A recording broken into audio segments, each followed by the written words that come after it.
Mesdames et messieurs, bonsoir. L'heure tourne.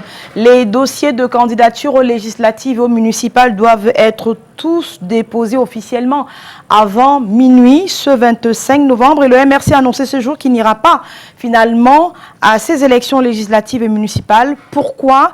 Quelle est la température dans les autres formations politiques à quelques heures donc de la clôture des dépôts de candidature? On fait le point, on débriefe une journée qui est loin de s'achever avec sur ce plateau Salmon Béas. Merci d'être venu, vous qui nous venez du MRC. C'est moi qui vous remercie, Carole. Je salue au passage tous mes copanélistes, mais beaucoup plus les citoyens camerounais, ceux de la citoyenneté responsable à un jour crucial, n'est-ce pas, de l'avenir de la nation, à un moment crucial où les Camerounais ne doivent plus laisser passer et doivent se mettre ensemble pour l'indignation collective. Parce que nous sommes dans un pays où tout marche mal. Nous sommes dans un pays où nous sommes en train de perdre dans deux régions, le nord-ouest et le sud-ouest, près de 3000 personnes et toute l'économie camerounaise au sol. Et aujourd'hui, le président élu Maurice Kamto a fait une déclaration forte. Et on en parle dans le cœur de cette émission, vous le voulez bien. Merci. Le temps pour moi de vous présenter Charles-Élie Zanzan, qui nous vient de la communication du Rassemblement démocratique du peuple camerounais. Merci d'être venu ce soir. C'est moi qui vous remercie, c'est le NDPC qui vous remercie, c'est le parti leader qui vous remercie, c'est le parti qui ne donne pas les adjectifs au président qui vous remercie, c'est le parti des Camerounais qui vous remercie. Roland Tapi, bonsoir. Et bonsoir Carole. Encore journaliste, non? Je le suis toujours, je le resterai parce que c'est mon destin, je pourrais le dire. Tout simplement, bonsoir aux téléspectateurs de Canal 2 que je retrouve une fois après peut-être une bonne période de sabbat. Je dis, j'espère qu'on nous sera à la hauteur du débat de ce soir. Je l'espère aussi, Alain Dupou. Merci d'être venu ce soir. C'est toujours avec un plaisir renouvelé, j'ai failli dire écuménique, de me retrouver avec les anciens du Messager.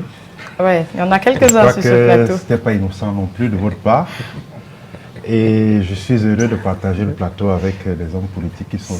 C'est maintenant le plateau qu'on va analyser et débriefer. Bon, ben, le choix des invités. Écoutez, c'est votre casting, vous êtes la seule responsable et je suis heureux de faire partie du panel. Merci. Jacques Dobel, bonsoir. Bonsoir, c'est avec un plaisir renouvelé. Encore que pour moi, c'est des chaleureuses retrouvailles avec des figures que je connais très bien. La conférence de presse... à l'ensemble des téléspectateurs du Canal 2 Merci International. À vous. Merci. La conférence de presse de Maurice Kamto a eu lieu cet après-midi à Yaoundé. Bran Kamga y était. C'est l'un de nos collègues de Yaoundé. Bran Kamga qui nous fait donc l'économie de cette conférence de presse en direct de Yaoundé. Bonsoir Bran. Bonsoir Carole, l'information a été reçue comme un coup de massue par certains militants du mouvement pour la renaissance du Cameroun. Le Conseil national élargi réuni ici au siège du MRC à Yaoundé-Odia a décidé en matinée de sa non-participation, de la non-participation du MRC aux législatives et municipales du 9 février 2020. Plusieurs raisons ont été avancées pour justifier ce retrait et cet abandon alors que nous sommes à quelques heures de la fermeture des investitures. Première raison, le blocage administratif. Jusque-là, plusieurs militants qui voulaient se porter candidats ou aux législatives ou aux municipales n'ont pas pu obtenir toutes les pièces auprès des autorités administratives et du coup, ils ont décidé, parce que le conseil a été élargi jusqu'aux responsables départementaux qui ont pu faire le déplacement pour Yaoundé ce lundi, ils ont donc décidé à la majorité de ne plus poursuivre avec ce processus électoral et de ne pas aller aux élections. Autre raison évoquée dans le communiqué lu dans une sorte de point de presse par le professeur Maurice Kamto, président national du MRC, il y a la crise anglophone et pour le MRC, aller aux élections dans pareilles conditions, c'est accepter la division du Cameroun. L'autre raison qui est d'ailleurs connue, c'est bien sûr le code électoral qui ne fait pas l'unanimité jusqu'ici.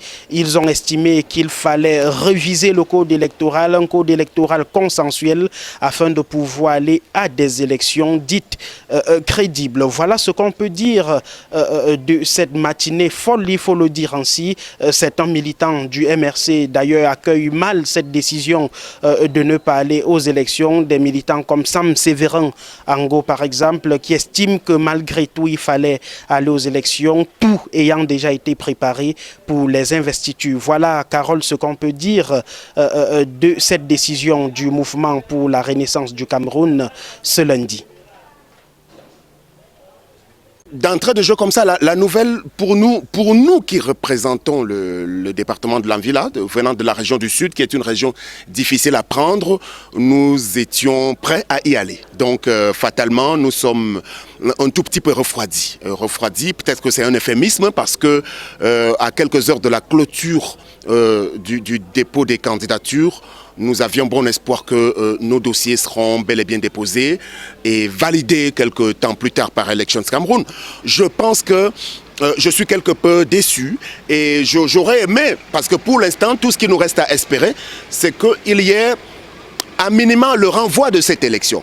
Parce que je peux comprendre les raisons invoquées, mais n'oubliez pas qu'il y a beaucoup d'autres régions également dans ce pays qui ont besoin de renaître. La région du Sud traverse beaucoup de difficultés au plan de son développement, au plan de l'épanouissement de ses populations et nous avions de sérieuses chances, je vous assure, de sérieuses chances sur le terrain pour rafler la mise de ce côté-là. C'est un peu à ce niveau-là que je suis quelque peu tétanisé à l'annonce de cette nouvelle finalement, qui ne va pas nous permettre d'aller à la conquête de quelque chose qui nous était pourtant accessible. Voilà donc, pour être tout à fait clair sur ce sujet, Salmon Béa, c'est bien un conseil national élargi aux organes départementaux qui a siégé aujourd'hui à Yaoundé pour prendre la décision de ne pas aller aux élections. Est-ce que c'est la première fois depuis la convocation du corps électoral que le MRC s'exprime et prend position sur j'irai aux élections ou pas? Oui, sur la position j'irai aux élections ou pas, c'est la première fois que le Conseil national se réunit et prend ses décisions à l'unanimité.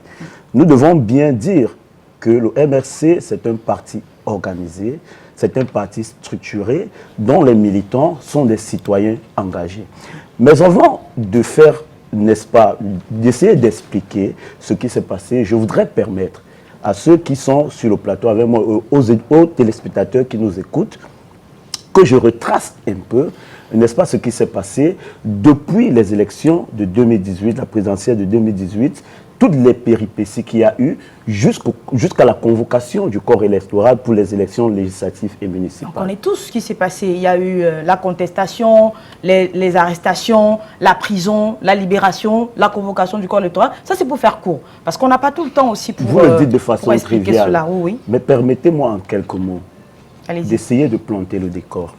Expliquez bien que un système électoral qui, depuis les élections passées, celles de 92 et d'autres qui ont suivi, ont toujours démontré effectivement que nous avions un régime en place, un parti politique, le RDPC, en connivence avec les préfets, les sous-préfets, les gouverneurs et les membres d'Élections Cameroun, en connivence avec la Cour constitutionnelle, qui ont toujours manœuvré pour essayer de voler au peuple camerounais l'expression légitime de son suffrage. Nous avons critiqué cet état de choses et nous sommes allés aux élections présidentielles de 2018. Les élections présidentielles de 2018 ont permis au monde entier de constater les faits poignants, flagrants d'un système qui fonctionne avec toutes les manœuvres de fraude. Cette élection de 2018 nous a permis de découvrir une administration qui est inféodée, une justice qui est à la solde du régime RDPC. Nous avons constaté une administration territoriale qui fabrique les faux observateurs pour crédibiliser un système en place. Nous avons eu à faire des dénonciations parmi lesquelles il y a urgence par le plan de résistance pacifique que nous avons lancé depuis le 26 janvier, qui a urgence à revoir le code électoral, qui a urgence à dénoncer ces manœuvres. Et ça conduit... Salmon Béas, on ne va pas y passer tout le temps. Il faut bien qu'on parle de ce que... On s'est compris. Je pense qu'on s'est compris. Vous avez bien expliqué le contexte et tous les spectateurs et les invités sur ce plateau ont bien compris ce qui a présidé à la prise de la décision au sein du MRC. J'en viens à vous, Alain Djipou. Est-ce que vous comprenez tout ce qui est décrit au sein du MRC pour justifier cette décision, notamment Bran Kamga le disait tout à l'heure, il y a la raison du blocage administratif qu'on a décrié depuis 2 semaines environ, que le corps électoral a été convoqué régulièrement. Les militants du MRC ont fait part de ce qu'ils avaient des problèmes à établir un certain nombre de pièces constitutives du dossier. Il y a aussi la crise anglophone. Y aller, disait Bran Kamga, c'est accepter la division du pays. Et il y a aussi ce code électoral contesté depuis déjà l'élection présidentielle par le MRC. Est-ce que vous comprenez tout cela qui justifie le fait que le MRC n'aille pas aux élections législatives municipales aujourd'hui? Avec votre permission, je voudrais quand même revenir sur un certain nombre de faits. Je crois savoir que le MRC était à la dernière présidentielle avec le même système électoral. Je crois aussi savoir que les mêmes mots qui ont été dénoncés lors de cette consultation électorale majeure n'ont pas connu, j'allais dire, une prise en compte qui a nécessité l'implémentation d'un correctif pour qu'on ait bon espoir que la prochaine consultation serait favorable à l'émergence de la transparence, à l'émergence du